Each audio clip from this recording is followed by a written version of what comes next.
പൊട്ടുകടല apple sweet ഉണ്ടാക്കുന്നത് എങ്ങനെയാണെന്ന് നോക്കാം. അതിനായിട്ട് 1 കപ്പ് പൊട്ടുകടല നന്നായിട്ട് മിക്സിയിലിട്ട് പൊടിച്ചെടുക്കാം. 1 കപ്പ് മിൽക്ക് പൗഡർ വേണം. 1/2 കപ്പ് പഞ്ചസാര, 1/2 ടീസ്പൂൺ ഏലക്കാപ്പൊടി, 1 ടേബിൾ സ്പൂൺ നെയ്യ്, കുറച്ച് ഗ്രാമ്പു, റെഡ് ഫുഡ് കളർ. ആദ്യം പൊട്ടുകടല പൊടിച്ചെടുത്തത് വറുത്തെടുക്കാം.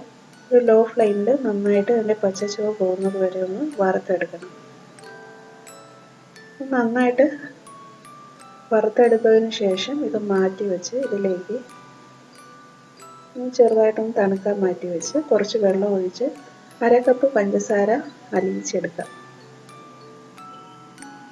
പഞ്ചസാര നന്നായിട്ട് അലിഞ്ഞ് വരുമ്പോൾ ഇതിലേക്ക് നല്ല കട്ടിയായിട്ടുണ്ട്, തിക്കായിട്ടുള്ള ഒരു സിറപ്പായിട്ടുണ്ട്. ഇതിലേക്ക്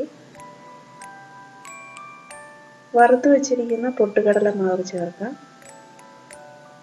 1 കപ്പ് മിൽക്ക് പൗഡർ, 1/2 ടീസ്പൂൺ ഏലക്കാപ്പൊടി,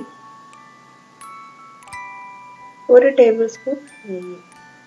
ഇത്രയും നന്നായിട്ട് മിക്സ് ചെയ്തെടുക്കണം. ഇതിലേക്ക് വേണമെങ്കിൽ 1/2 കപ്പ് ചൂട് പാല് ചേർക്കാം. നന്നായിട്ട് ഇളക്കി യോജിപ്പിച്ച് തണുക്കാനായിട്ട് ഒരു പാത്രത്തിൽ മാറ്റി വയ്ക്കും. ഇത് ചെറിയ ചൂടോടുകൂടി തന്നെ ആപ്പിൾ ഷേപ്പിലാക്കി എടുക്കാം.